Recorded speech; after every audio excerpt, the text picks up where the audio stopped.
Live from the Cross Country Mortgage Campus in Berea, Ohio, this is Cleveland Browns Daily on 850 ESPN Cleveland. Good afternoon, everybody. The wait is over. It's opening day, and from downtown Charlotte, North Carolina, at Bank of America Stadium, it is the Browns and the Carolina Panthers, and what an opening game we have for you this afternoon. From their own 46, he's got the snap, gives the ball, it goes to Chubb, he's wide open, 45, 40, 35, 30, 29-yard line. He was wide open on the left side. He's got the snap, back to pass, big time pressure coming, and they got him back at the 15-yard line.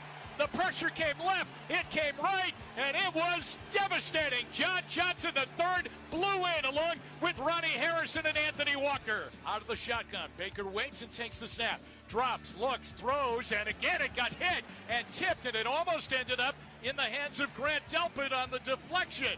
The Browns defenders up front, they are playing beach volleyball right now with Mayfield, and they are winning on spikes. Karch Karai spiking it down there for the Cleveland Very Browns. Good. Brissett from the 1-yard line. Motion by Bryant down the line, left to right. Brissett calling signals. Turns, play action fake. He's got a man wide open. Hunt tumbles.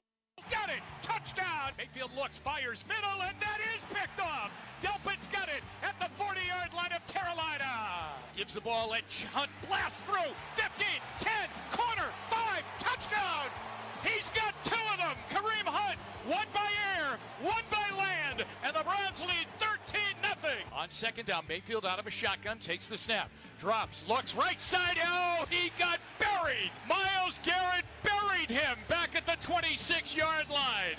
Man, even I cringed watching that. The Browns will have it at their own 25-yard line to begin things in an unbelievable situation, a game they had under control pretty much the entire afternoon, and now they find themselves down one with a minute 13 left to go and no timeouts. They're going to spot it at the 48.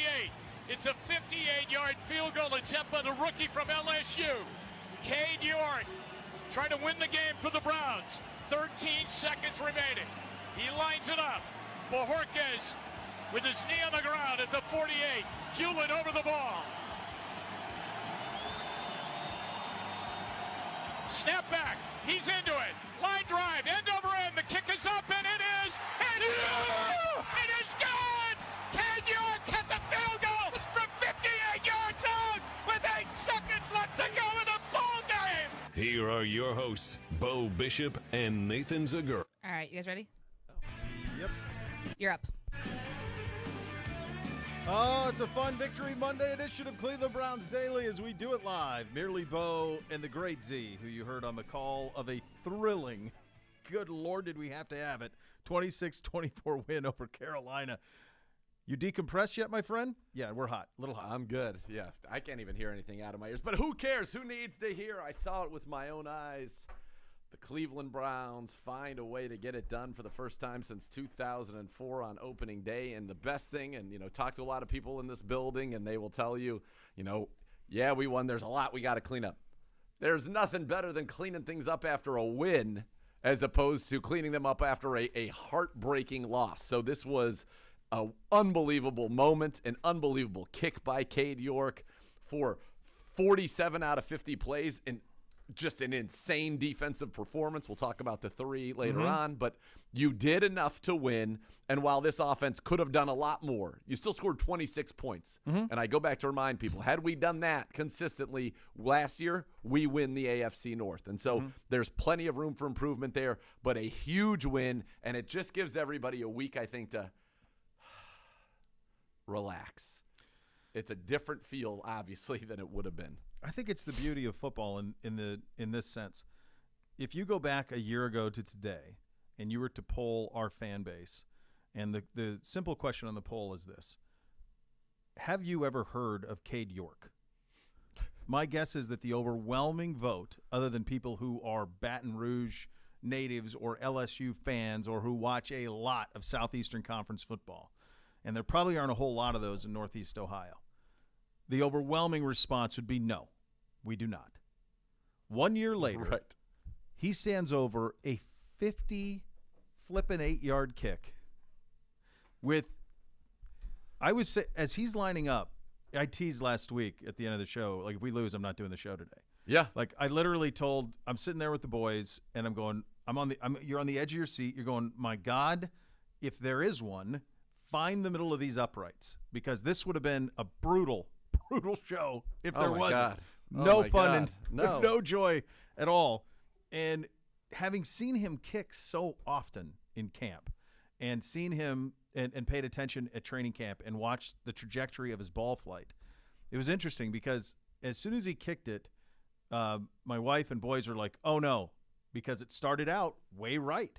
And I said, he's got it. As soon I knew it was coming back, because they all do. That is the trajectory of his ball flight. And so having seen him in camp do that, and then to watch it play out, I don't understand how you can't love the sport. My God, the unpredictability of it. Every game doesn't really matter, but it sure as hell feels like it does. And that one mattered bigly, not just in the overall grand scheme of things for this organization, but in the immediate plans of how do we find a way to hand this thing to Deshaun Watson in Week 12 with a shot at everything that matters. This was a must win. We can downplay it, or you tried to some last week. No. You could not lose this game. Not the way you played it, not the way you dominated him defensively. To your point, 3 plays blown. We'll get into that in a second. Other than that, you were flawless. Miles was unbelievable. Nick Chubb was unbelievable. Kareem Hunt was unbelievable. You did everything that you wanted to. And if you were to lose that game, I think the psychological damage on that would have been just crippling. The noise. Oh, my God. And a rookie from LSU who nobody a year ago had ever heard of calmly stood over a 58-yard kick and said, I got this. Got you. We're good. It was been good for 68. So when we got the ball back, minute and 13 seconds left, no timeouts.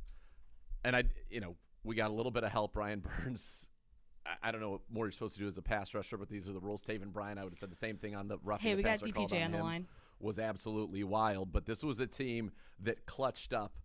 Cade York clutched up, and so did the man joining us on the phone right now, Donovan Peoples-Jones, your leading receiver, 6 catches, 60 yards, and I would say all of them were big, including a monster catch on a second down play on that final drive that set up the pass to Cooper, that set up Cade York, and he joins us now. DPJ, congrats on the win. Congrats on the performance. How you doing, brother? Yes, sir. Thank you, guys. I'm doing good. How are you? A lot better. A lot better, Donovan. We were talking a little bit about Cade York, and I said, I think if you polled our fans, had they ever heard of Cade York a year ago at this time, the overwhelming answer would have been no. I mean, what confidence did you have in him from 58 with a win or a loss on the line? What was going through your mind as the rookie lined up? Well, he does it in practice. He knocks them down in practice. So, we're confident in all our players when put up against a situation like that. And, in those type of situations, you just hope he makes it. And he kicked it, and it looked good, and it looked like it was going in, and then it went in, and, the whole sideline just lit up. It was pure joy. What was kind of the discussion? What was the target that you guys as an offense wanted to get to? In the booth with Jim, we were saying, get it to the 42. He can kick it from the logo. I saw him do it in warm-ups, which would be 60. You guys got to the 40. But what was the goal that you had set out to, at least at a minimum, get to before you set up that field goal? We want to get to the 30 to give him, enough space to be able to feel like he can hit it. But, he hits them, and he does his thing well, and so he just get us down to however close we can, and he did the rest, and we appreciate that. We do too, Donovan Peoples-Jones, my friend. I'll tell you what, it was you guys knew what was going into that. Take me inside the huddle at the start of that last drive with Jacoby Brissett. I'm sure in the past game you felt like you guys maybe left some plays out on the field heading into that last series, but you didn't on that one. You made a clutch grab, obviously, on it. You were able to march the field down. Take me into the huddle a little bit. What was Jacoby like in the huddle? What was the confidence like in the huddle that you could get to where you wanted to get to? Almost got there, got to the 40, wanted to get to 30, as you mentioned. What was it going? What was being said in the huddle? What was the feeling like in the huddle? Yeah, well, he was gonna. He told us he was gonna lead us down there, and we all had to do our part. We all had to finish. We all had to play our role in that drive, make the plays when they came to us, and that's what we did. All right, I want to go back to our first scoring drive because I thought these were the plays that really kind of opened everything up for us, or it was our second scoring drive, I'm sorry. We get back behind the chains.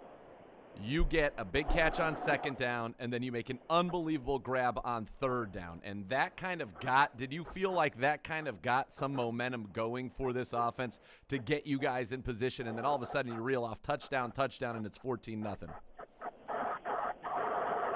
well, we had a collective effort from all of our guys, that whole 11 on those drives, on all of the touchdown drives. Like I said, each individually doing our part. Great play calls, get us open, to put us in great positions to make great plays, and great throws that only I could get to. When was the last time you ran 80 plays in a game? At Michigan, maybe? Yeah, maybe.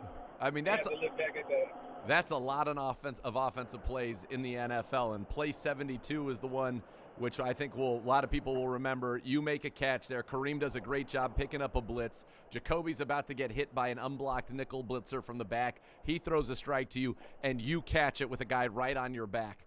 What is kind of your mentality, and how have you become so good in those money situations, in contested catch situations? How have you been able to make those plays consistently, and you've done it all 3 years in your career? Really just trusting my quarterback, trusting the play call, trust that, I have to run a route that is called. I have to run it how I've been running it the whole week in practice. Trust that the ball is going to be where it needs to be, and trust, in my abilities that I can go attack the ball and make those great catches.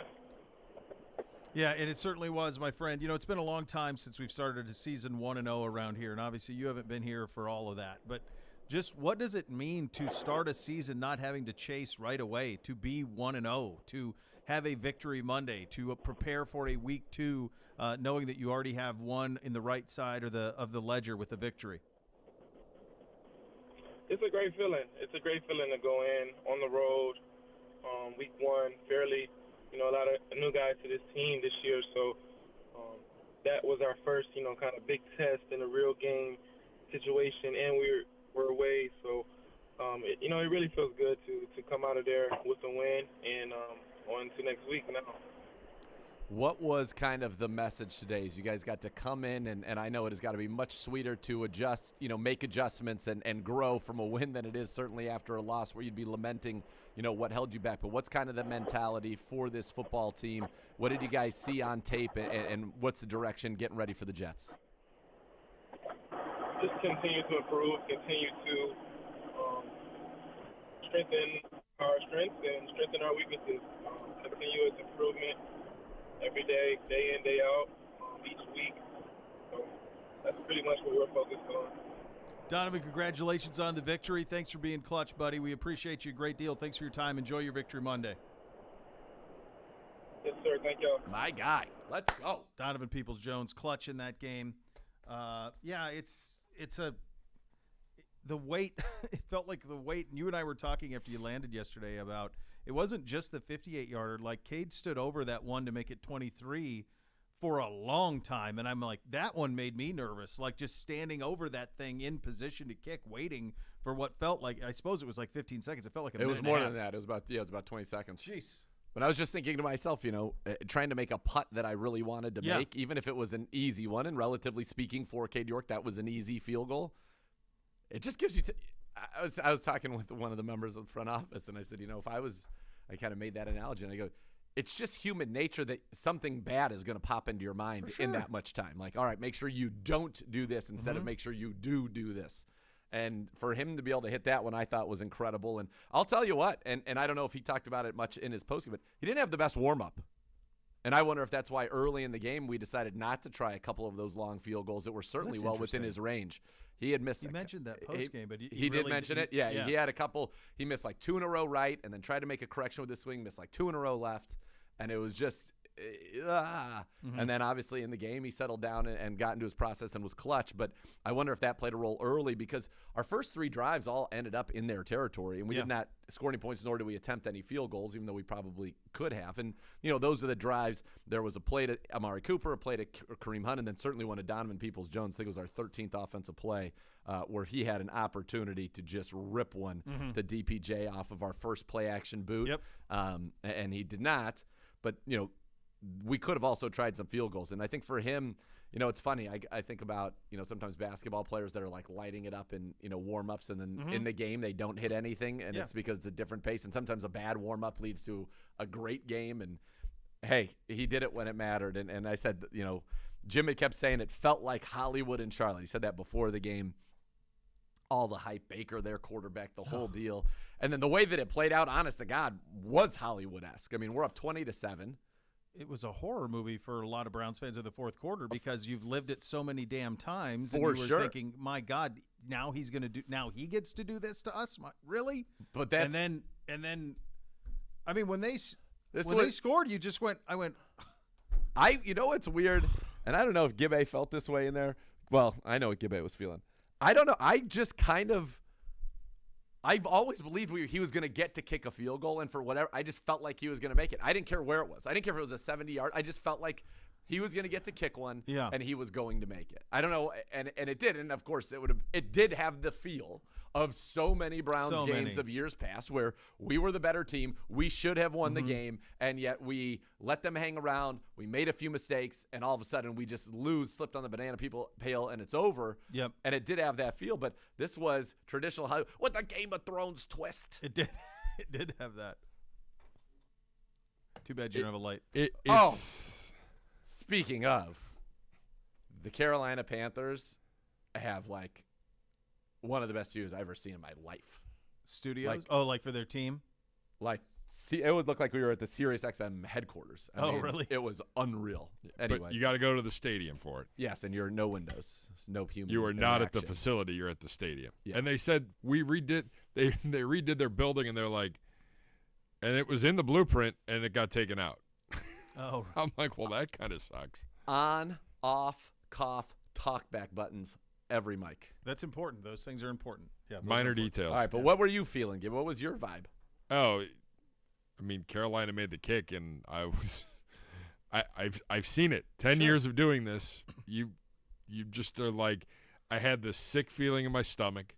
The first thing I thought was, how in the hell are we going to do this show tomorrow? Meaning our show now. It would have been the two of you. Maybe I just would have tried. I'll see you on down the road. You're going to come back on Wednesday when we're on to the Jets? On to the Jets. Hey, what did I miss? Nothing to see here.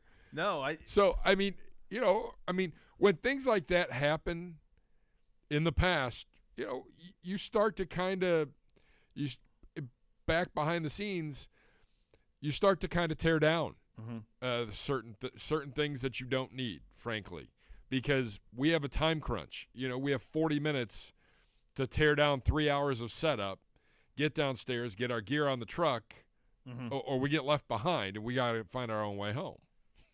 Yeah. So, you start thinking about, okay, post game, what are we doing here? Like, is locker room covered? Are we, is everybody where they need to be for post game? Who do I need to send someone over to the Panthers? Like, where are we at? And then I told Nathan, and you're watching the game, but you're also like, all right, I got to be a step ahead here because things are going to start to happen fast when that clock hits 0. So I have this horrible feeling. It's not good at all. And the thing that brought me back in all the way was the roughing the passer play. Because once that happened, I'm like, we're at the 40. If we can't get 20 yards with the team that we have, then maybe we don't deserve to win this today.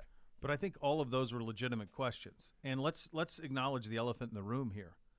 Had Baker done that, which was part of the reason that he isn't here, is because there weren't a lot of those where and he was bad in the first half, dreadful.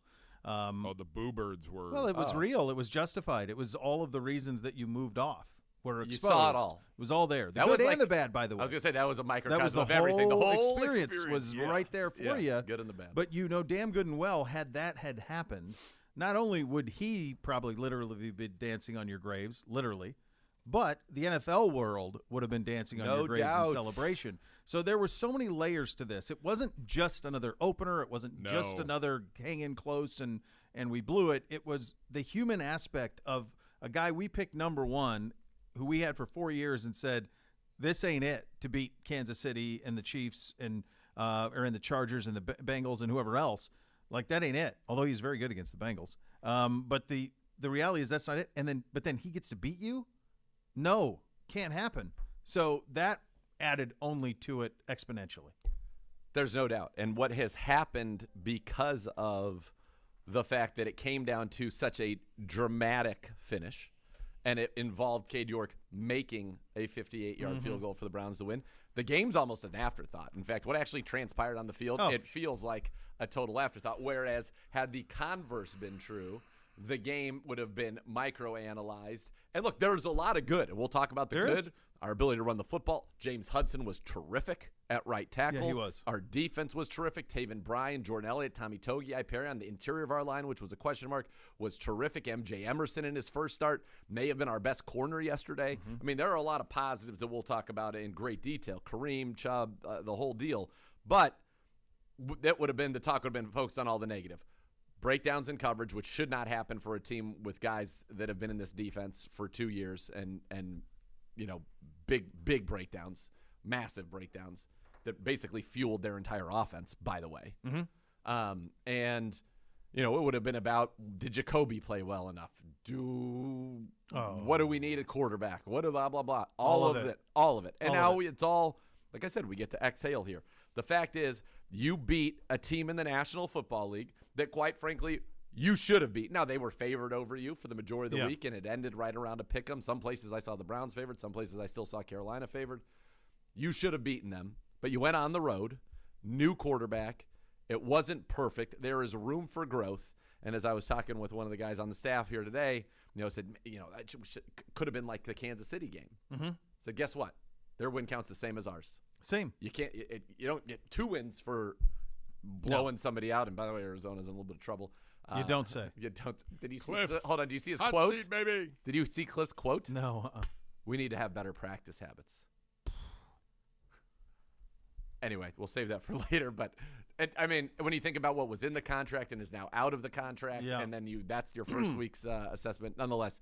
But huge win, and it's great to be able to improve on things and say, you know what, we should have won this by X number of points. We didn't, but you still won. Yes, you did. Yes, you did. And it prevented all those other things in a very, very different show today. With yesterday's win, You're Tito's. here. I'm here. That's a big part of it. Tito's Handmade Vodka is proud to support the Cleveland Browns through the Tito's Victory Vodka program with a $1,000 donation to Cleveland Animal Protective League, helping to foster compassion and end animal suffering. Thank you, Tito's. Remember to please enjoy Tito's Handmade Vodka responsibly. It is a Victory Monday. A lot to get to. Spent a lot of time in the kick, justifiably so. There were some X's and O's stuff we want to get into. Both sides of the ball, offensively, defensively. You'll hear from Miles. You'll hear from Cade York on his amazing kick. Kevin Stefanski addressed the media today. We'll have that as well. The Joe Thomas Hour begins at 2 o'clock. We are loaded up on a Victory Monday. Feels good to say it. Cleveland Browns Daily, 850 ESPN Cleveland.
Mayfield's got the snap.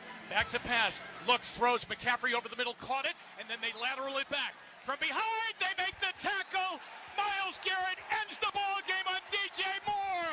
Everybody listen to this. The Browns have won on opening day. Let me say it again. The Browns have won on opening day. 26-24, the final from Charlotte, North Carolina. Cleveland Browns Daily on 8 You guys ready? p.m. Cleveland. Up. That's what pure joy sounds like. Browns players watch game film to prepare. Finding your dream home no different. Cross Country Mortgage is a partner that's prepped to put you in a position to win. Reach out to them today at ccm.com. Equal housing opportunity, NMLS 3029 on that. It is a Victory Monday presented by Tito's Handmade Vodka. Like we were saying, there are a lot of things that need to be sorted out and fixed. It's much more fun to do so in a win. So let's do that now. What we did well, what we did that has to get better. You and I are both glasses half full, optimists by nature. What did you like that we did well, and what do you think travels week to week here in the early start of this season? Well, I'll just start with the fact that we can absolutely run the football, and we can run the football on anybody, and that's exactly what the Browns did in this one. The Browns, for the game, you had Nick Chubb, you had Kareem Hunt, you had a couple reverses to Anthony Schwartz. You ran the ball 39 times for 217 yards, 5.6 yards per carry.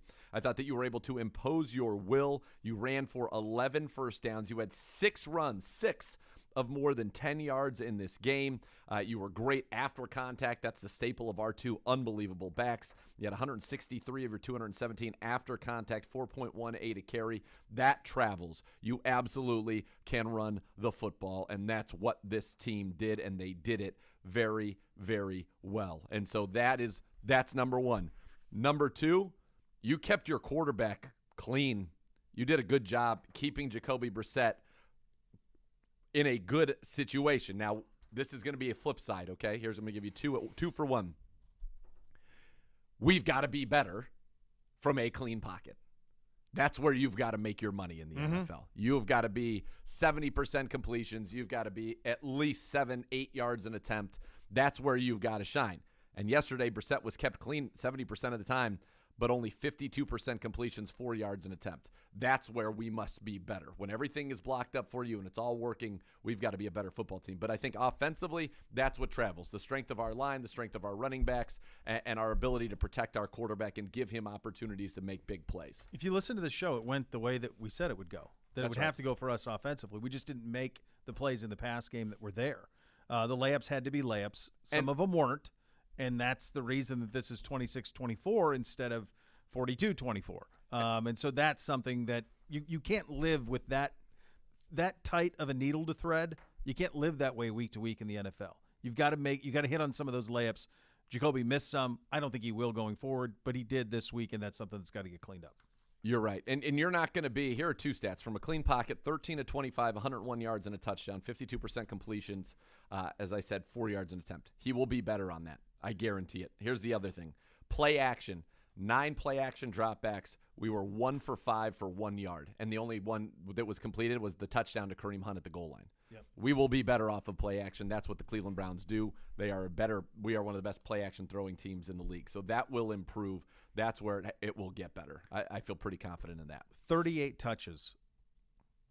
Yeah, you had a high 35 and a half. I know. They went up. Right over it. I Good think for Gibbe. I'll tell you something. Spotting the lead again. He had a nice start to his over-unders. Oh, a dancing Gibbe, chesty Gibbe. It's all in play right now. So chesty. Lots of chestiness. I'll tell you this. You and I talked about it on the show last year from time to time, but I think a lot of people forgot. When Kareem went down last year, he is such an emotional piston for this team. And the way that he plays and runs with just a reckless abandon is something that is contagious. And you see what a healthy Kareem Hunt can do. The idea that you have, I think, the best running back in the league, and then you have Kareem Hunt is a top 10 running back in the league. When you have them both healthy, this is what it can look like. It's devastating for an opposition. Absolutely devastating. Yeah, and the two of them in this game would combine for 187 yards and a touchdown on the ground on 33 carries. Kareem would have 4 catches, 24 and a touchdown. Chubb, 1 catch for 2 yards. So you add another 26 yards total on top of that.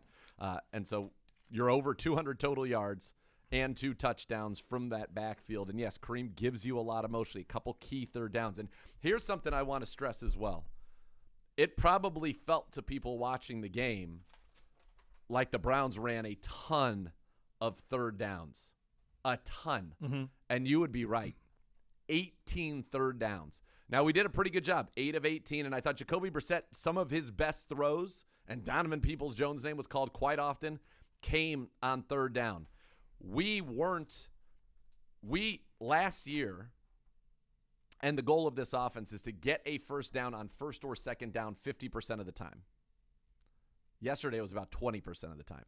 We will be better in those situations going forward. So this was, in terms of an offensive performance, this was not it was probably a running overall, we'll call it a C performance offensively, and yet you still got 26 points. I'm not saying we're going to be super high flying and all of that, but boy, you can see where this offense can be with Deshaun Watson at quarterback. 10 games to go, and it's Jacoby Brissett's team, and Jacoby will be better. But there are opportunities to make plays out there in this scheme, and that is quite clear. So you had 207 yards out of the 2 backs, thereabouts. Yep. Now all of a sudden, we got to get there. But when you get there, now you put a top 5 or 6 quarterback in the league operating it. Now, good luck. That's the reason that all of this was done, guys. Yep. You watched the league this weekend? Did you watch Kansas City? Did you watch the Chargers? Did you watch the Bills?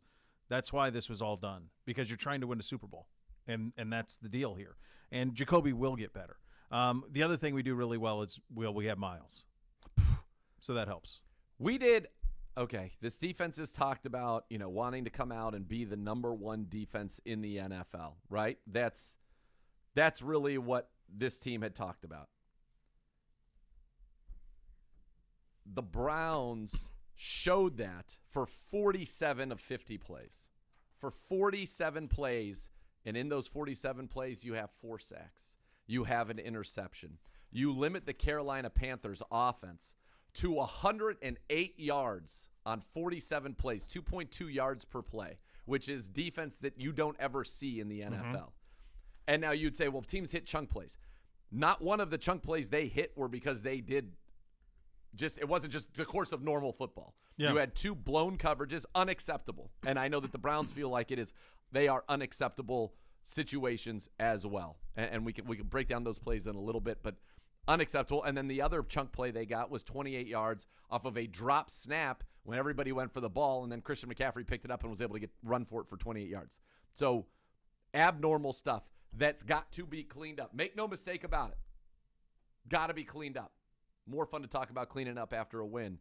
But other than that, you got to the quarterback. You played suffocating coverage. Oh, we're not going to be able to stop the run. Christian McCaffrey went nowhere, folks. Nowhere in this game. He finished the game running 10 carries for 33 yards. I'll say it again, 10 carries for 33 yards, which is interesting to me. Like, how do they categorize that other play? Like, doesn't it have to be a run? Did that count? Yeah, it would have to be. No, that's a good question. Yeah, the 28-yard. I mean, it's not a pass. It's an offensive Certainly not play. A pass. Strange, because what are they calling that? A was fumble? 9 yards. A fumble recovery. Fumble recovered and advanced. An advanced 28 yards, but he doesn't get his own. He doesn't get rushing yards for that. Yeah. Man, they had trouble with the snap. They put the ball on the ground 5 times, and we didn't recover any of them. Yeah. But, I mean, you held Christian McCaffrey, who was very talented, to 10 for 33. His long run was 9 yards and unfortunately came at a very critical time. Mm-hmm. It was on a 3rd down where had we stopped them right there, and that's a couple of missed tackles. Now, Austin Corbett got away with a hold there. Taven Bryan blew that play up. But overall, this showed you what this defense can be when you talk about dominant. We talk DJ Moore and Christian McCaffrey, how good they are. DJ Moore, 3 catches, 43 yards. He had 50 total yards. McCaffrey had 57 total yards. The two of them, 107 total. That's nothing. Now you gave up the chunk to Robbie Anderson, 75 and 50 to Ian Thomas. You take those away, you played great D. But you can't take them away. They happened, but they need to be cleaned up, and they will be cleaned up. Yes, they will. This is a Victory Monday. It's presented by Tito's Handmade Vodka. Coming up next, you'll hear from some of our guys, including Miles and Jacoby and Mr. York. You listen to Cleveland Browns Daily on 850 ESPN Cleveland. Sponsored by... You guys are down. Presented by Kentucky Fried Chicken, $6 two-piece drum and thigh combo. Get tasty chicken, mashed potatoes, a biscuit, and...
ESPN Cleveland. And the Bath Authority gives you that bathroom of your dreams that can transform it in about a day. Custom bath to a spa-like experience. Let the Bath Authority make it a reality for you at a fraction of the cost of the competitors. The Bath Authority is our area's premier bath and shower remodeler with expert factory-trained installers. Call now. You get $500 off your next custom bath or shower remodel. That number is 216-220-8399, or go to thebathauthority.com for more. It's where affordability meets quality. The largest selection of bath projects, they're all made in the United States. You know the quality is there. Superior products, expert installers at thebathauthority.com. 216-220-8399, and $500 off your next custom bath or shower remodel. Tell them that Bo sent you on that. Time to hear from some of our guys on a Victory Monday, including, well, quite frankly, the best player on the field. That was Myles Garrett. Let's have a listen. How much of a relief is it? Build up, losing the lead, winning the game. You know, it's always nice to win. You know, you don't like to leave it that close, especially on defense. You know, you have a lead and, you know, letting them get some momentum, make some plays. You know, going back to the drawing board and see where we can, you know, fix those mistakes is really where our heads are now. And, you know, once that weight was off our shoulders with, you know, us getting a lead, you know, with that kick, we knew we had to cap it off, and, you know, it was time to finally step up to the plate and end it. Myles was also asked about speaking with Baker post-game. Here's what Myles had to say about that. It looked like you approached Baker after the game and you know, had a message for him. Can you share what sort of inspired you? Two competitors. I mean, player to player, man to man. I go to, you know, most of the guys I was competing against on the field. Maybe I'm able to see offensive linemen, I'll go see them. You know, the wide receivers, halfback, tight end, all the guys who I was able to compete with. It's a privilege to be able to, you know, step on this field and play against these guys. We're some of the, you know, the world's best athletes and, you know, America's best. So just happy to be out here and, you know, tell the guys to be grateful for it. All right, let's hear from Jacoby Brissett on the final drive. What's going to be your mind on that last drive? I mean, we've practiced that situation so many times, and just give us a chance, you know. And, I mean, Coach on the sideline told me we needed to get to the 40 to try for a 58-yarder. And, I mean, after we got the penalty, I was like, yeah, one more big chunk that which we were going for gives us a chance. And, you know, Donovan did a great job. And I mean, obviously, other plays and then just leading up to it. And, I mean, we trusted Cade. We've seen him do it in practice a bunch and came through for us. Did he leave some plays on the field? Yeah. Did he make some clutch, big-time throws? Yes. When you saw the start of this press conference, did you see him get emotional when they asked him? You don't have to worry about his give-a-damn level, man. No. Like, it's all there, as big as it can be. He is going to, you know, obviously you hope for improvement. You hope you hit some more things. But as I said, 81 yards of his 147 passing came on third downs. Mm-hmm. He gave you some big plays to extend drives. The pass to Anthony Schwartz was a monster play in that game. The pass to Donovan Peoples-Jones on the last drive. A couple third down passes to Donovan Peoples-Jones that allowed some of our touchdown drives to happen. The 3rd and 13, I thought, unbelievable play called the screen. That, to me, was one of the most stupefying plays because it was at the end of the first half that allowed us to get an extra 3 points, which turned out to be needed right at the end of the game, where we get a first down on a 3rd and 13 screen. Like, how were they not looking screen? Mm-hmm. And we executed it so well. Ethan Posick cut off. We caught him in man. They played a ton of man against us. Ethan Posick cut off the man that was covering Kareem Hunt, and the rest was history. But, yeah, you don't have to worry about Jacoby's give a damn. You don't have to worry about the fact that he is going to put in the work. He's going to be diligent. You know, is he an elite quarterback? No, that's why he was able to be had here to come in after Deshaun Watson. But is he a guy that, again, what did we say about him? You're not going to win many games because of Jacoby Brissett. And right now, that's where the bar is in the league. When you watch Josh Allen, when you watch Patrick Mahomes, when you watch, you know, Justin Herbert. We have that. Mm-hmm. Not right now. But he's not going to lose you the game. No. And he didn't make any critical mistakes. Mm-mm. And he did make a couple of critical throws that got us in position for Cade York's heroics. Speaking of that, here is the hero of the day, Mr. York, on the final opportunity. After Carolina takes that lead, I mean, how badly do you want that opportunity? I was ready for it. As soon as they stalled him on that last one, I knew we had a minute left, and it was either going to be we're going to throw or spike the ball and kick a field goal, or it's going to be a Mayday situation. Kind of just, I think they knew that wherever we get to, let's go for it, unless it's something absurd like a 75-yarder. But I think once we got to a certain situation, you just got to let it loose. And I was excited about it. I kind of get into the same – in those situations, I just get real locked in and it almost tunnel vision, so I don't really remember everything about it, but felt good. Cool as a cucumber, that dude, man. Did you hear his answer when he was asked what was the difference between that and the 57-yarder that he hit to beat Florida in the fog? Mm-mm. He goes, it was a yard further. God bless him. He doesn't buy a meal in this town. I said that. It's on done. the broadcast. Did you? I yesterday. tweeted that too. I said no, that. not a bill. Do not bring a bill to that man. The legend of Cade York began September the 11th, 2022 in Charlotte, North Carolina. It did. Browns Daily fans, the show's hitting the road this week in the honor of our opening week win over the Panthers. Join Z and I tomorrow as we broadcast live from B-Dubs on Lorraine Road in North Olmsted. Stop out, meet Browns legend Hanford Dixon. Catch Browns Daily live in person. That's tomorrow, 1 to 3, CBD live from Buffalo Wild Wings in North Olmsted. We have that to look forward to, which is really, very, very nice. Maybe there's a secret teeny part of you, like 0.1%, that was like, well, if we lose, I'm off Monday and Tuesday. Both days. Yeah, I could have been. I do love B-Dubs, though. So that's a win. Yeah. It's a win for everybody. What a delightful wing. All right, we'll hear from Coach Stefanski coming up next, and then the Joe Thomas Hour coming up shortly. You're listening to Cleveland Browns Daily on 850 ESPN Cleveland.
ESPN Cleveland.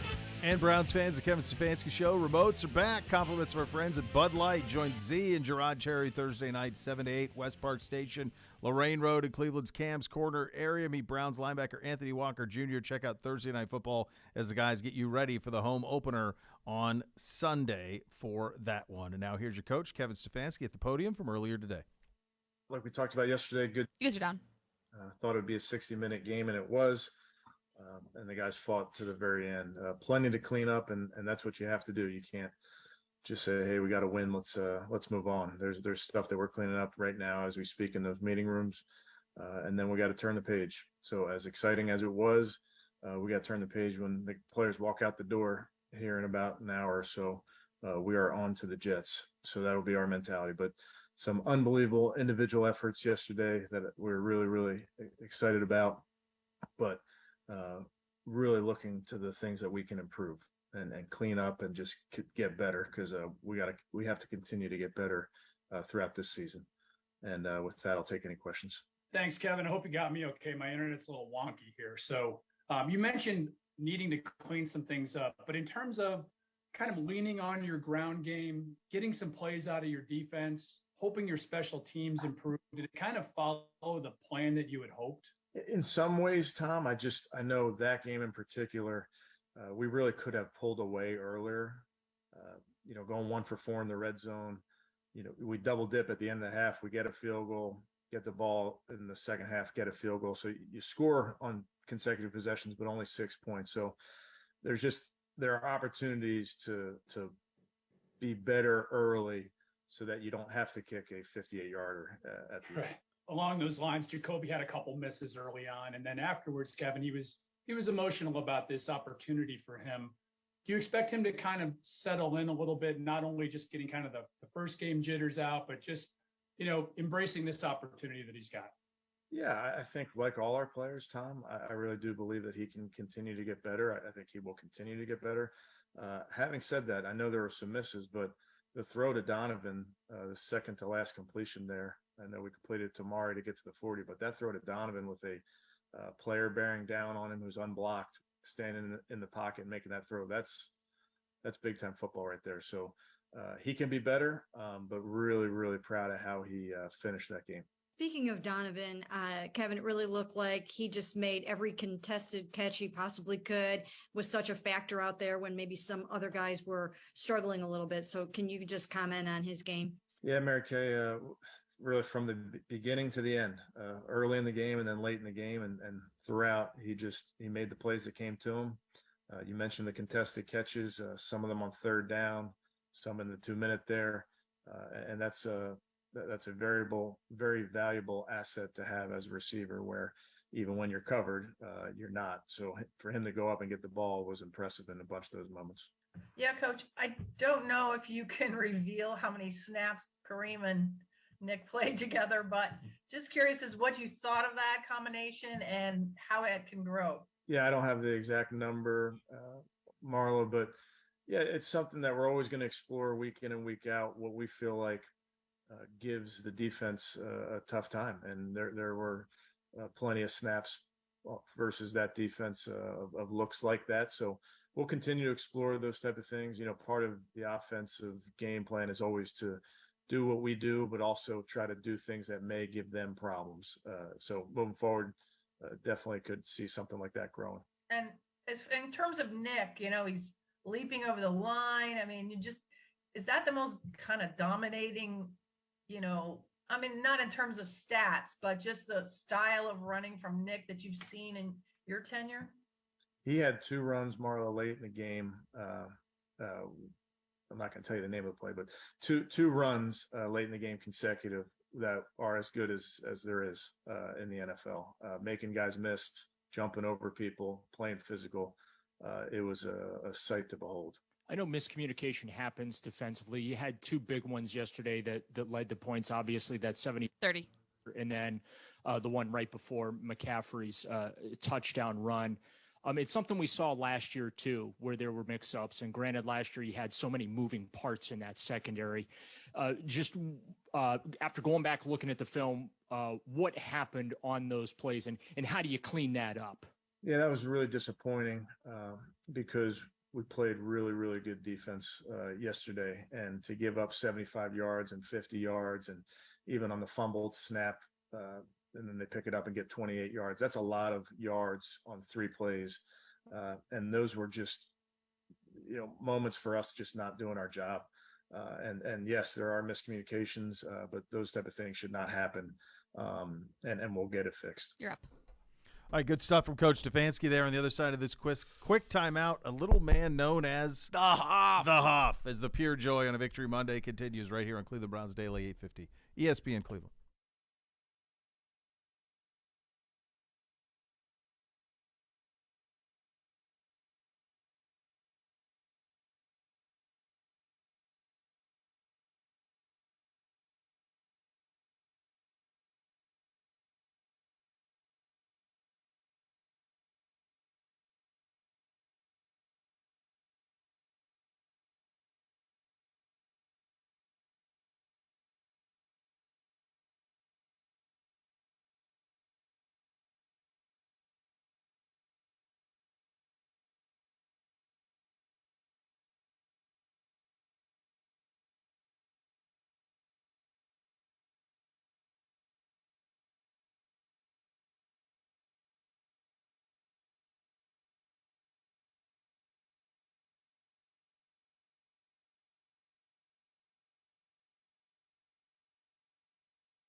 ESPN Cleveland.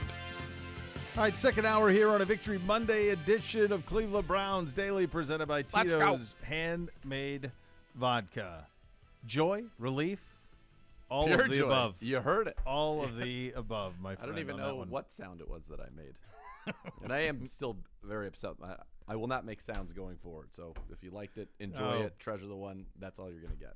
Look, dude, that's a guttural reaction. I know, Is what but that still is. not That's pleased a tough with it. spot. It's a Don't learning- beat yourself up. I give you a pass week 1. After that, you're Lacheying people, and you don't want to go down that road. That's right. No, I don't. You answered him on a lot of things. Apparently, I think he's actually. I think he's my new boss. He might be. Yeah. Did you become his boss? My paycheck has not changed, so no is the Well- answer, because that requires a lot of hands-on effort. Being my boss? Yeah.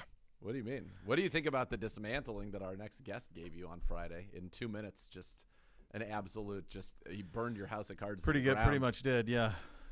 Good. That'd be Good painful. news. It didn't impact me at all.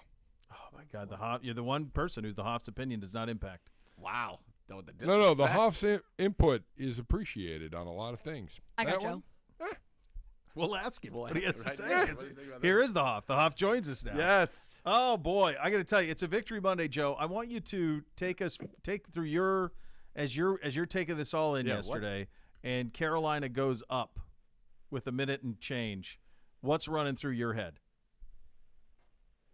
Disbelief. That's the first thing that's running through my head, because I'm watching this game through a football coach's lens, and I'm seeing that the Browns completely dismantled the Panthers in almost every category outside of, well, what turned out to be nearly the deciding factor, which was those 2 big blown coverages, the time where the Panthers pick up a drop snap and run for like 40 yards, and then the way the Browns finished a couple drives and missed a couple throws.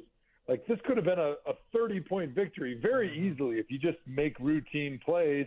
And I'm sitting there watching the Browns nearly lose, and I'm going, how is this even possible? Like, this is our golden opportunity to finally get to 1-0 for the first time in week 1 in, 18 years, and we're going to squander it.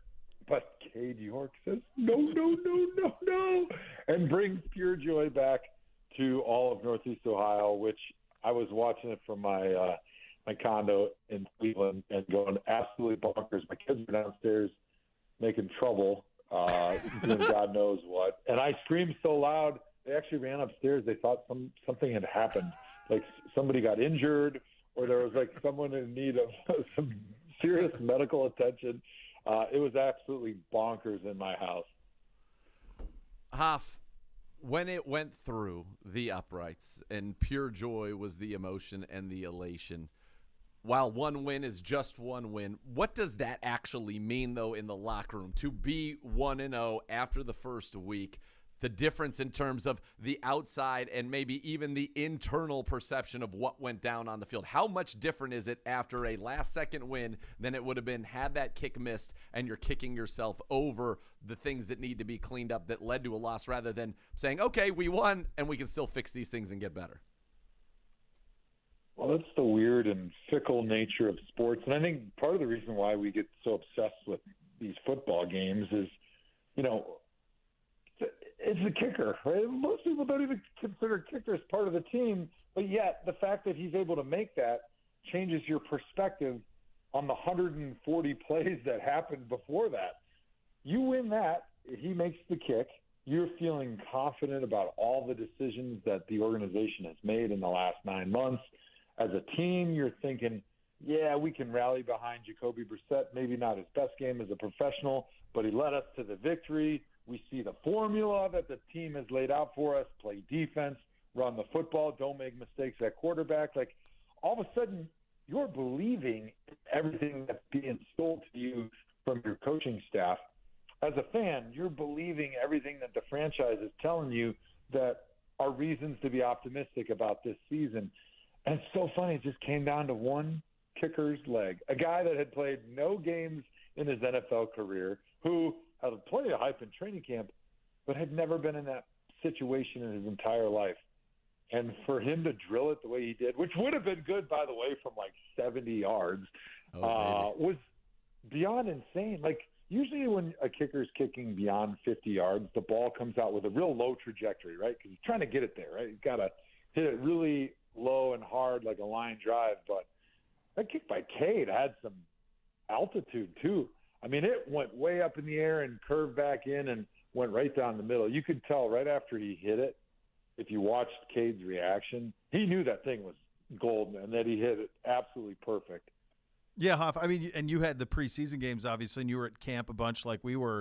It was funny. I was watching with the boys, and they thought he missed because they thought it looked like it was wide right. But having seen him kick so many deep kicks, I knew he absolutely hit it on the screws because that's exactly what his ball flight is every time. As soon as he hit it, I knew it was going to come back because we've been seeing that all camp. So there was just absurd joy in that. Joe, the other thing that, and Nathan and I talked about this in the first segment of the show, look, you could have tried to downplay it. I think sometimes people in the organization did because it's the right thing to do, or people tell you the right thing to do. But the reality is the quarterback on the other team was on your team for 4 years. You upgraded from him. He had Unleashed shirts that were printed last week. He certainly, and you got to give him credit for this, he owned up how emotional he was going into it. If he is the guy who drives down and gets a game-winning kick and then wins, you're dealing with an entirely different thing. Like, he's dancing on logos. You know how that thing's going to go. So to prevent all of that, there was such relief in that too. I'm sure you felt that as well. Oh, clearly, because, you know, everybody in Cleveland that's a Browns fan is buying into what's being sold to the team right now. And, you know, there's plenty of people that still wish Baker was here. Like, I think that was the polarizing nature of the move.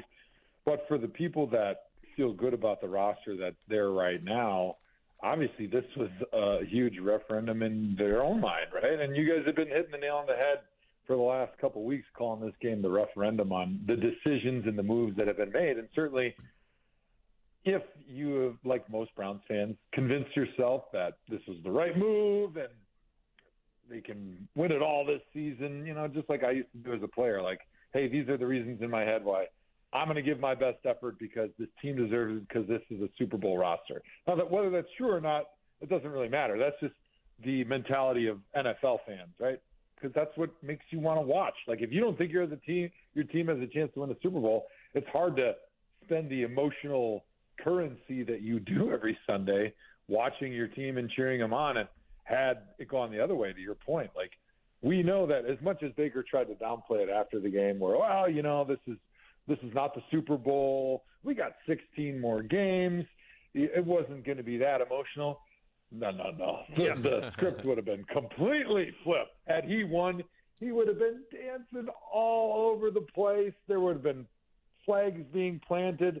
Remember what he did when he went and played Hugh Jackson down in Cincinnati? Oh, yes. There would have been a lot of crotch grabbing and other vulgar statements towards the Browns sideline because, as we heard to lead up to the game and even a little bit after the game, there was not a lot of love lost between Baker and especially that defensive side of the football after he left. So you know that had he won, he was not going to hold back at all. But to his credit, he did a good job keeping his emotions in check throughout the game and not making it about himself. So potentially, if you're a Carolina fan, you're feeling good about maybe the maturation of Baker and that how he's found a little bit more maturity inside of himself. That'll certainly help propel him to greater success in the future.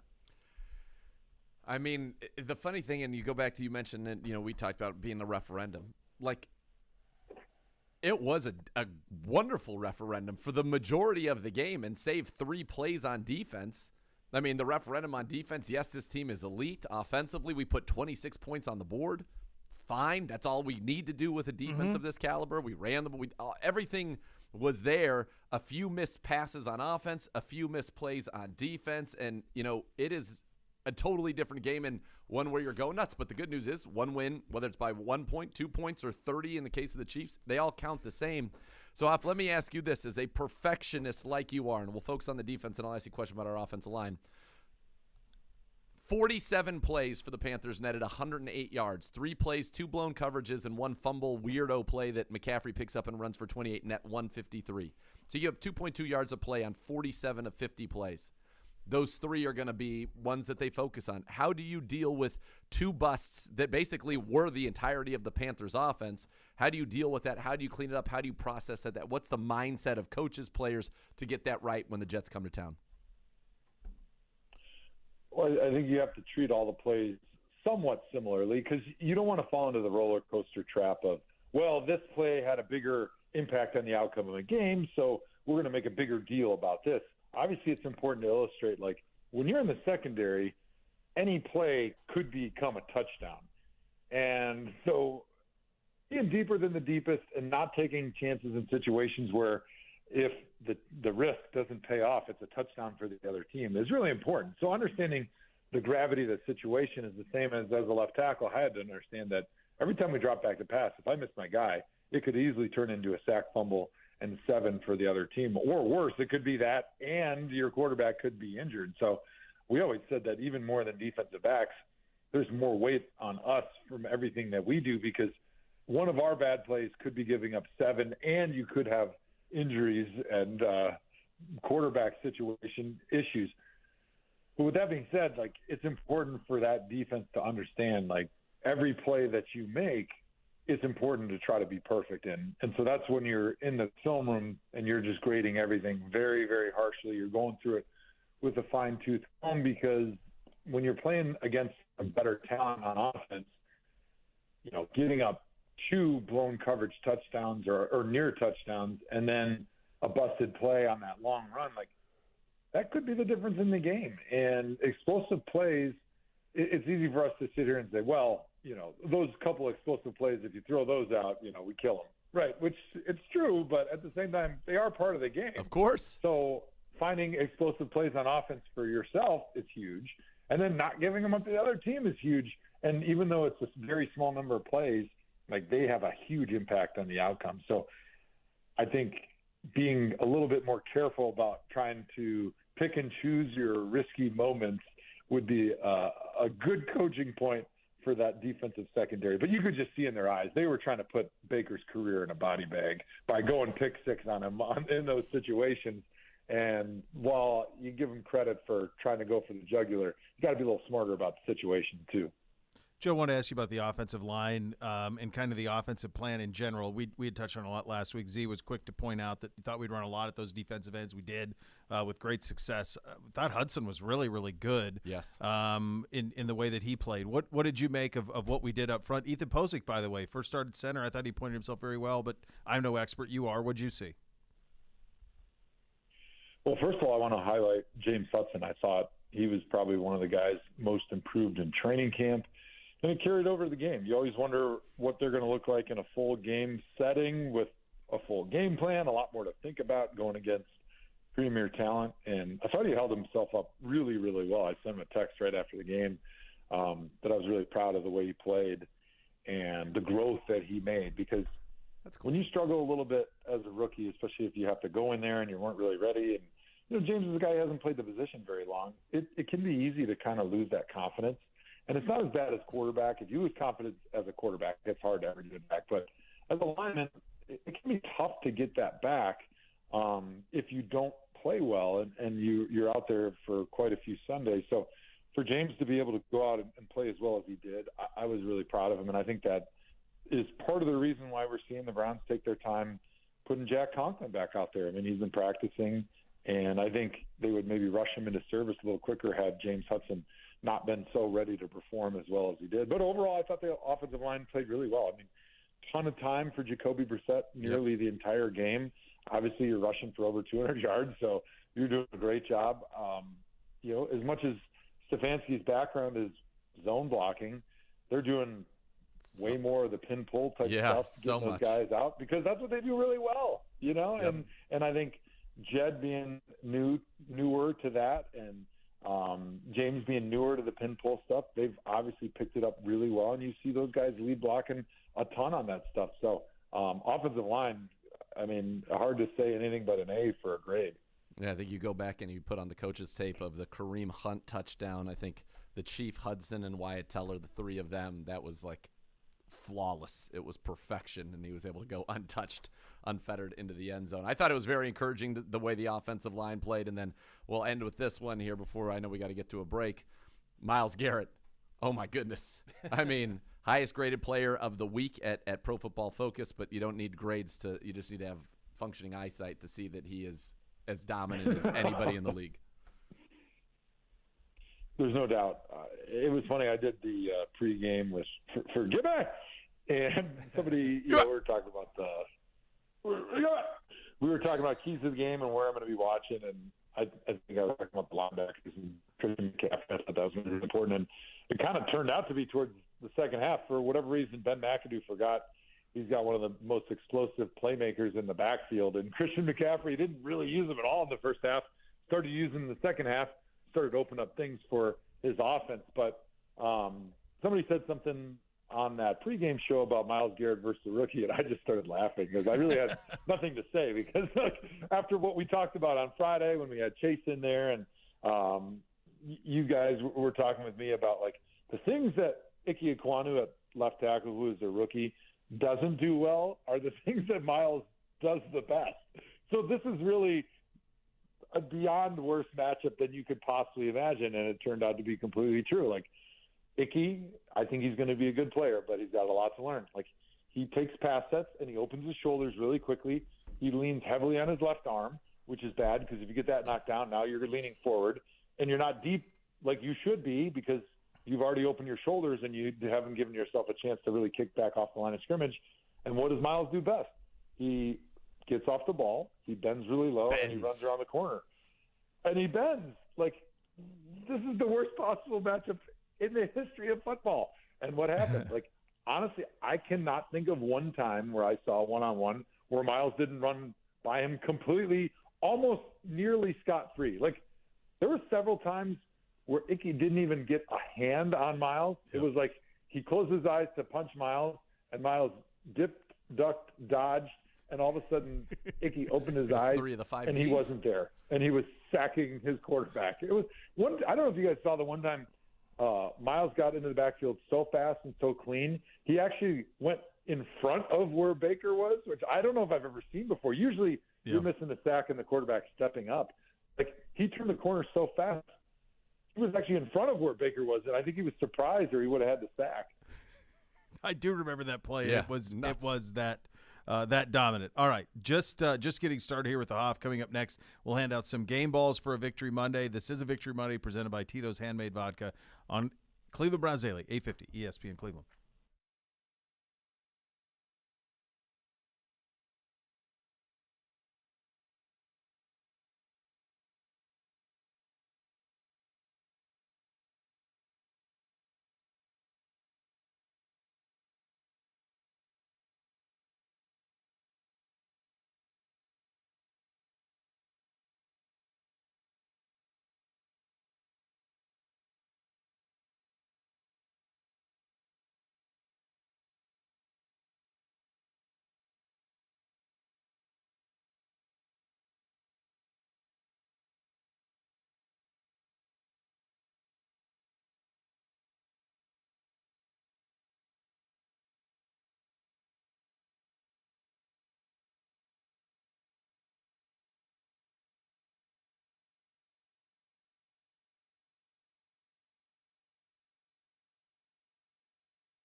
It is a Victory Monday, and it's presented by Tito's Handmade Vodka. Elk and Elk Serious Lawyers, Serious Injuries. Call 1-800-ELK, Ohio for a free case review. Elk and Elk is a proud partner of your Cleveland Browns. Time for a Victory Monday game balls to be handed out.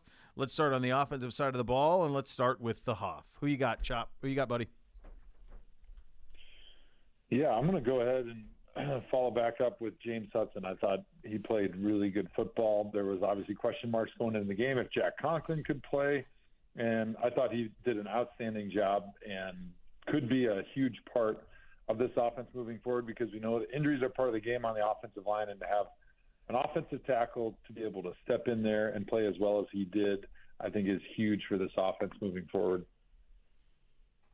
I'm going to give it to Donovan Peoples-Jones. I think that his back-to-back catches on that drive, when we needed a spark on offense, it led directly to our first score. You know, he makes the big catch on the drive, the biggest gain on that last drive to set up the field goal. He was just money. And whenever you needed a ball, you went to Donovan Peoples-Jones, and it didn't matter if a guy was on his back, he caught the ball. And so I thought that he was just so important to what we did. And look, Chubb and Hunt are the obvious answers here, right? So we're going beyond them, I think. And if, by the way, there's nothing wrong with saying Chubb and Hunt are the guys who get it, but I'm trying to look a little bit beyond that. So I'm going to go with Donovan Peoples-Jones. They're the correct answer. Yes. Or Chubb and Hunt, 38 carries, over 200 yards of total offense. It's interesting, though, and Hoff, we talked about this earlier. When we talked about it a lot last season, I'm pretty sure talked about it with you. I don't know that people understood last year how much you missed Kareem Hunt. Not just as a counter to Nick, but also as an emotional piston for the team. When he scores a touchdown, he throws the ball 100 miles an hour, you know, at the standard or at the back of the end zone. Like, there's a juice that comes with that. He is just an emotional center, I think, for this team. And he – I mean, the numbers, if you look at the numbers, you're like, okay, that's fine. 11 catches, 46 yards through the air, and a touchdown through the air. What did Kareem end up with? He was 4 for 24. So you look at it, you're like, well, it's not. If you just looked at it, you don't watch the game, you'd go, okay, so what? What's the big deal? But if you watch the game, oh man, it's critical. Big third down. What he brings, big touchdown run. It's still 70 total yards and 2 touchdowns on 15 touches. Sure. And I mean, but I mean, if you didn't watch the game and you just saw that, you'd be like, what are you talking about? Like, but if you watch it and you see what he brings, it's just obvious how important he is. All right, one player on defense, Hoff. Who do you got for your game ball on defense? Well, I went away from the obvious answer on offense. On defense, you got to give it to Myles Garrett, right? We knew this game meant a lot to him with the comments that he made going into the game about maybe the relationship had fractured a little bit with him and Baker. He's sort of stated already this season that Defensive Player of the Year is his goal, and he certainly did a great job on the way to that goal with a couple of sacks, a bunch of hits. He totally removed the heart and soul of the rookie left tackle, who's going to need some therapy after what Myles did to him this past weekend. And he was outstanding and beyond, and a huge part of Baker not being able to get in a rhythm in that first half. And in the whole game, really in the second half, he was a critical part, being able to put pressure consistently on the quarterback and give those guys in the secondary an opportunity to be really extra tight in coverage. I'm going to go with his running buddy, Judean Clowney. Half of a sack in the game. He had a quarterback hit. He had 2 passes batted down at the line of scrimmage. I thought he was everywhere in the run game. His ability to just kind of fly around and make tackles. I thought that Judean Clowney was exactly who the Browns wanted him to be when they brought him back this year. We all thought that was a key to this defense. I thought he showed that in this game in spades. Yeah, I'll tell you, those are the obvious ones very clearly on what to do. I thought Anthony Walker Jr. was really good in this game. I didn't hear Denzel Ward's name said once. Did they throw at him?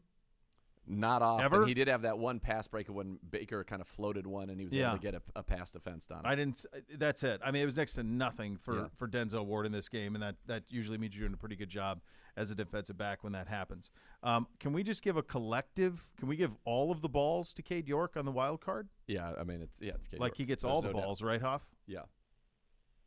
Absolutely. Yeah, really. I mean, who else are you going to give it to? Plus, like, the guy was so outrageously deserving in his first game, winning it for the Browns. And the city, like, absolutely, give them all the game balls. Give them all the gold bars. I mean, like, get a wheelbarrow, put a bunch of balls in it, and give them to Cade York. That's what you do. He's the king of – I mean, to make that kick with the weight of your team, with the weight of a franchise, the weight of a city, and as we were the world scene, the way of the world basically. Yeah. We all know how different this would be, that flight would be, how practice, everything would have been had he not made that. And he goes and makes that's the longest. It's not a 38-yarder. No, it's a 58. Like, can we? Like, sometimes I think, oh yeah, if he had missed it, it's a 58-yarder. The idea that you're going to go, oh yeah, go make a 58-yarder to win it. What? It is the That's longest. where we are? It is the longest kick a rookie has ever made in his first game of a season, in the first game of the team's first game in a season. 58 yards. It was crazy. Unreal. It was absolutely. Joe, Nathan and I talked about this earlier, and we talked about it yesterday when he landed. We had a little phone conversation about it. How about the one he made before when they stand in like ready to kick formation for 20 seconds, and he nailed that one. That blew my mind. Like, you never stand over a putt, let alone standing over a kick like that for that long. Yeah, that one made me nervous. Me and too. I was kind of wondering if that was a mistake by the coaching staff, because usually in those situations where you're trying to eat up the clock, that's what they're doing, right? You don't want to snap it with 15 seconds on the shot clock, because then you're giving the other team plenty of time with the ball. So you want to waste that time, but you have it timed up so you know, like, all right, usually there's 12 seconds between when the snapper starts getting ready and when everybody's finally set and we snap the ball. So you kind of play it out like, all right, then that means when there's 15 seconds left, I'll start getting up on the ball. But it was almost like they went with their normal operation, and then as they were getting lined up, somebody said, wait, we got to eat up this clock.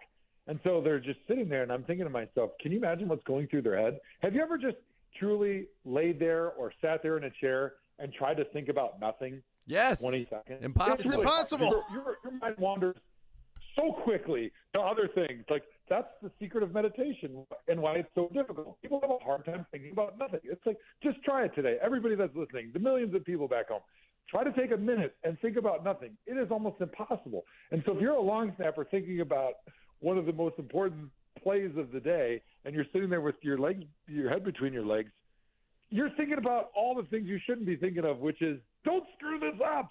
And if you're the kicker, you're thinking, what is this thing coming? Don't screw this up. And like you said, you're standing over a putt. All you're thinking of is, don't miss this. And those are exactly the opposite things your brain should be thinking about. So for them to act like it was completely normal and kick it after sitting there for like 20-some seconds, I think even the announcers on the TV said something about it, was impressive to me. And I guess they're unflappable. That's maybe the word of the day for special teams triumvirate there. I wonder, he is for sure. The only thing I can think of, and I'm gonna go ask around because I'm curious about this, and so we'll get the answer. Get an answer for tomorrow. It was, if I'm not mistaken, it was 4th and 4, and maybe they decided like there's no way they're gonna stand there that long, and maybe somebody Carolina flinches, and you're trying to steal a first down. It's either that or they broke the huddle too early and got lined up and went, oh no, we have 20-some seconds here. We've got to hold tight. Either way. Hold the line. Hold the line. Z, I was going to say, I like your thought, 4th and 4, try to draw them off sides. But if that's the case, usually you'll give a couple dummy cadences and you'll see the holder like put his hand open and close. Signal where he kind of like throws his hands out there like he wants the ball. And they did none of that. They just stood there like statues for like 20 seconds. It was amazing. It really was. An amazing week 1 in the NFL. We'll go over some of it coming up next. You listen to Cleveland Browns Daily on 850 ESPN Cleveland.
Cleveland.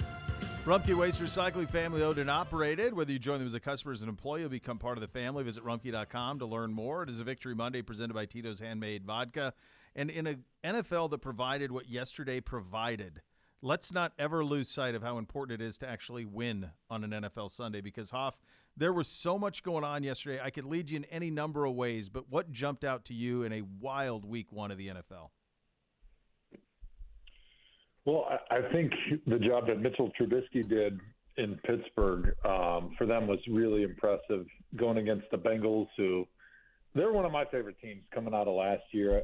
I think they're positioned nicely because people still aren't talking about them for some reason, even though they have one of the best no-name defenses that plays really, really good football together, like good old-school complementary team defense with a defense that's flexible to be able to match up against any scheme or type quarterback that they're playing against. Obviously, everybody knows about Joe Burrow and those receivers, but for the Steelers to be able to go and win 23-20 with Mitchell Trubisky throwing 21 of 38 for 194 yards and a touchdown, no interceptions, he looked really, really competent and gives me a different perspective on what this season could be for the Steelers. So if you had to say, hey, what was the one thing outside of our game that really popped for you, it was seeing that Steelers score and then seeing them actually being able to sneak out the victory in overtime.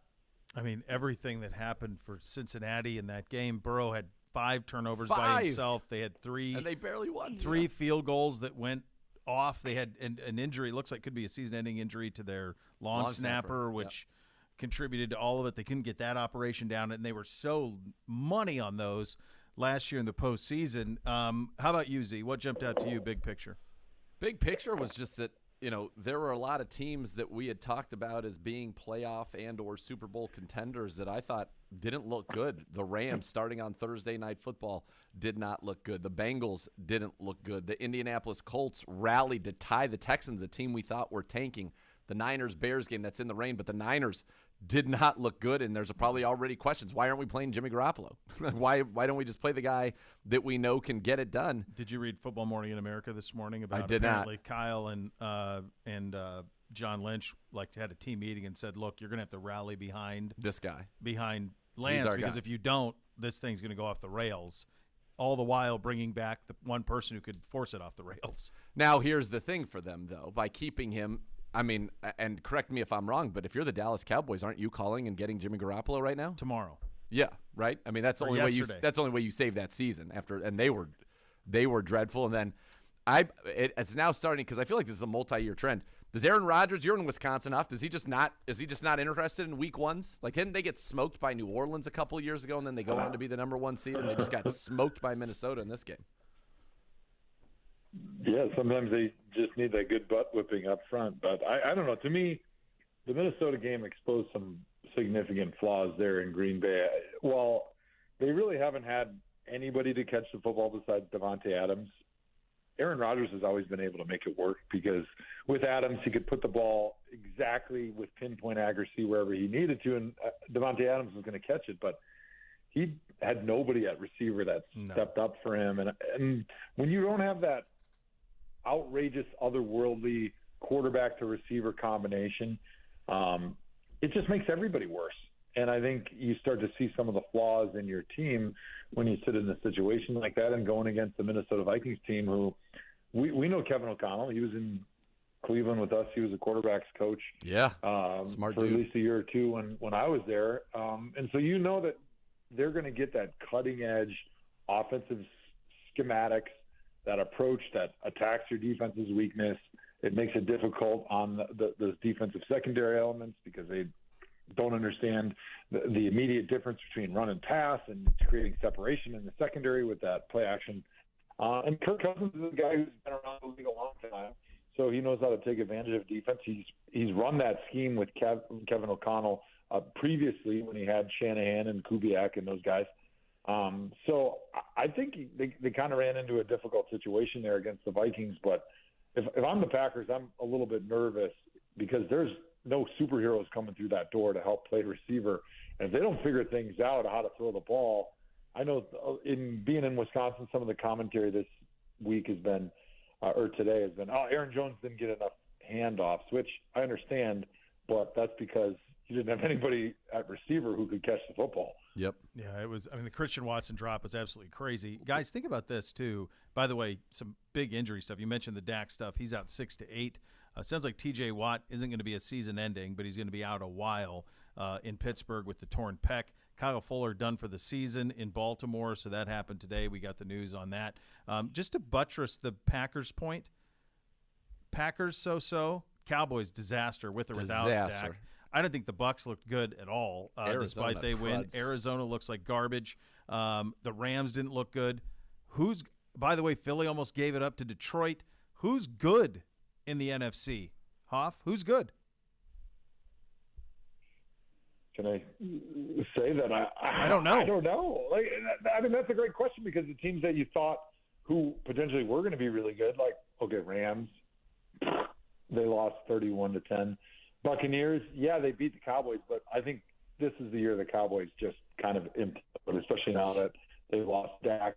All of a sudden, you're starting to think, like, can the Giants be okay? Like, can the Eagles be decent? Like, you're starting to go down the list of NFC teams, and you're going, wow, has it ever been this bad where the AFC is just so much more talented and has so many more good teams than the NFC? It's wild. And by the way, when Denver beats Seattle tonight, which they will do, the NFC West is going to go 0 for week 1. Yeah. The AFC South has gone 0 for week 1 with a tie. But, yeah.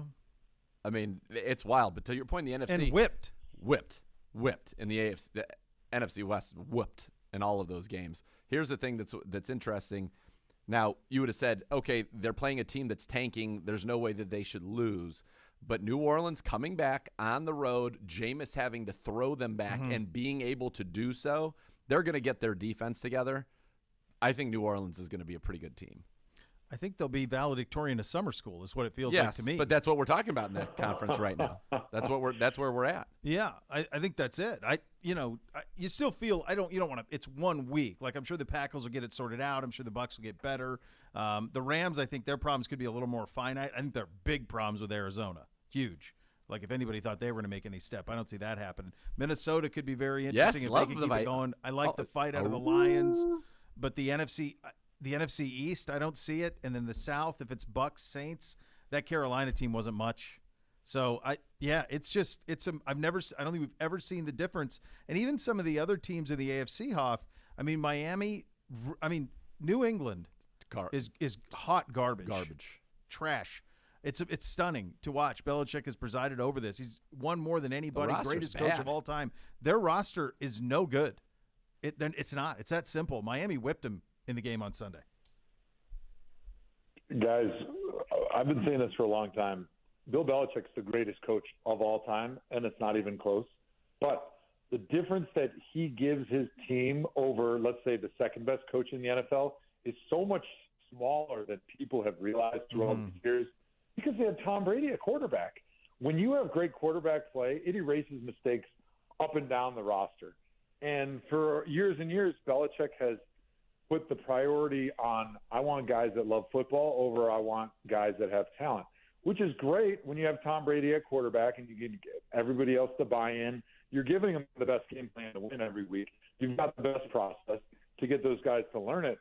But in the end, if you don't have that quarterback play, you don't have the talent if you're drafting like the try-hard smart guys all the time to be able to compete with teams. And I'm worried. I know Mac Jones went out with a back injury. If I was a Patriots fan, I would be really nervous because whether Mac Jones is playing or not, like this team just doesn't have the talent to keep up week in and week out. They don't, and they don't have anybody that scares you. Nowhere on offense. And really defensively either. It's nothing. No. Judean's a very good player, but that's probably their best guy. It's just it's a whole different scenario. And you see it around the league. And you know what's interesting to me, and somebody made this point, I can't remember who I saw write this, but it resonated with me. We're like, receivers are like commodities now. There's more receivers coming in the league than ever. Colleges are preparing them. And then there are just teams that have nobody. There are a lot of teams that have nobody at wide receiver in the NFL. And so that has to be, in some level, a choice. Yeah, I think I agree with you. And then you see like Justin Jefferson and Jamar Chase and those type of guys, what they're doing on a weekly basis. It undersells and undercuts their absurd talent because it's not as easy. I mean, Belichick's tried. He's drafted a ton of them. None of them hit. All right, Hoff, as we you got a big week here, bud. This home opener, big Sunday for you as well, my friend. When are you getting back in? What's this Sunday? Have you started wrapping your head around what it means and what this will be on Sunday for you? Yeah, man.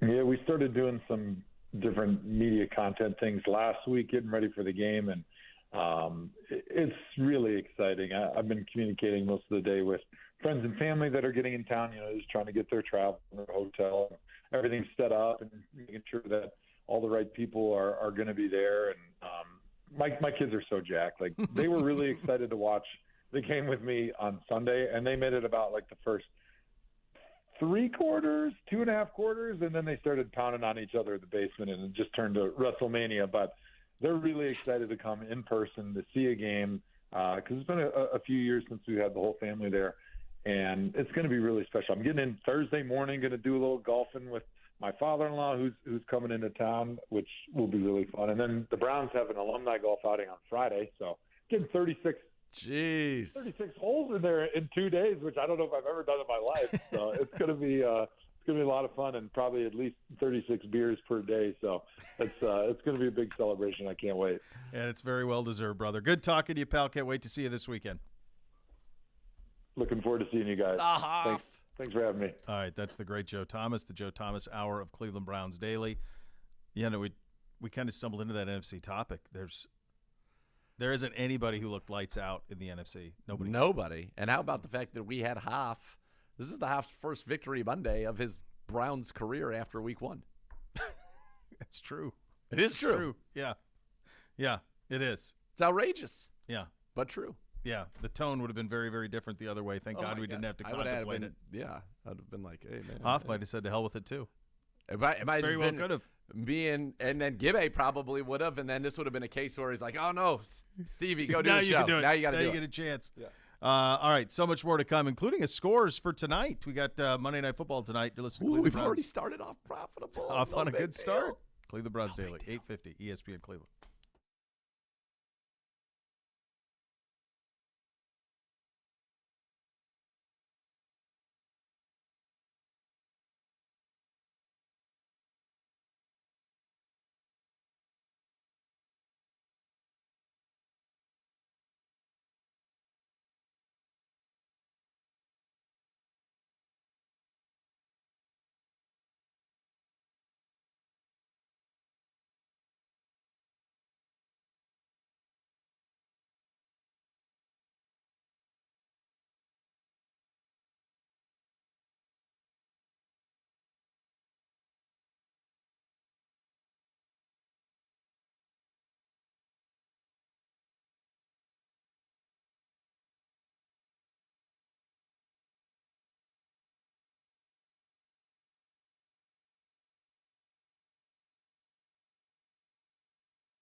Victory Monday is presented by Tito's Handmade Vodka.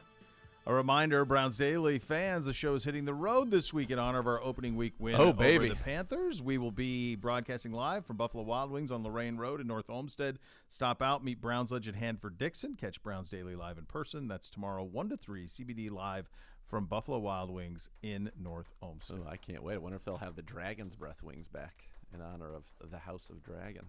We could get them to cook those up for us. I'm going to need a little more. It's pretty tight. So tough. You got to give me a little more. Give it let it go. I like it. I'm still going to watch it. I'm just saying it feels like this whole thing feels like a preamble. And it might be. Maybe we're just. But then they're skipping stuff that, like, they skipped 3 years, and then all of a sudden, we're going to spend 40 minutes around the circus district. All right, let me tell you this. Yeah. I don't need the girl to be replaced by another actress at all. You're not going to like that. No, because I think she's great. Well, it's happening. I know. Too late. Probably soon. I would think by episode 5 or 6, she's done. That's it. Which is sad, because I think she's tremendous. I think she has a chance to be. You finally got to see her cook a little bit yesterday. Yeah. Like more than one emotion. Yeah, no, right. Yeah. All right, we have Monday Night Football tonight. Broncos. Gibbe, are you doing this? Where are you? I am doing it. I was updating. Nothing's changed. Was double-checking the score. Oh, the score is as projected here. Because we put that in early this morning in the rundown, and I just wanted to make sure there was no movement, because there could have been. So, what didn't we? So we had Baker against us, but it was there. Yep. Did we have another one of these head-to-head former team, or was that the only one? Flacco and the Jets. Flacco and the Ravens. A little bit removed, and that was covered. That was big time. Yeah. This should be weird for Russ. I think it's going to be Seattle, but I think it's going to be stomping. A stomping as well. Yeah. Should be. Broncos. Huge. Same, ram it. Let's go. Now we're playing with house money for this week. Let's see what we can bring home for the folks. Yeah, it's did you see the comments from Pete Carroll about this? Like, it's up to the 12s how they want to handle him. Like, they've really buried each other. They accomplished a lot. I think the phrase "no love lost" is wrong. I think there's been a lot of love lost. There was no love for a while, but there was love at one point. At one point, and it's been lost. Yeah, because they went all in with him over Legion of Boom, which was the right call. But then, I still want more details on that 2018 trade that everyone's talking about. I'd love to know what the full details of that was. But it should be a fun one. I don't think the game will be great, but I'm curious to see the kick and the emotions behind all of that. Oh, I'm fully in. I'm ready to go. Will there be a tribute video? I need a little Javante. Me too. I need Javante. I need Ben Albright to be wrong. Come on, Javante. Javante the GOAT, they're calling him. Are they? I hope they do. The next level's coming up next. Thanks for listening, everybody. Cleveland Browns Daily, 850 ESPN Cleveland.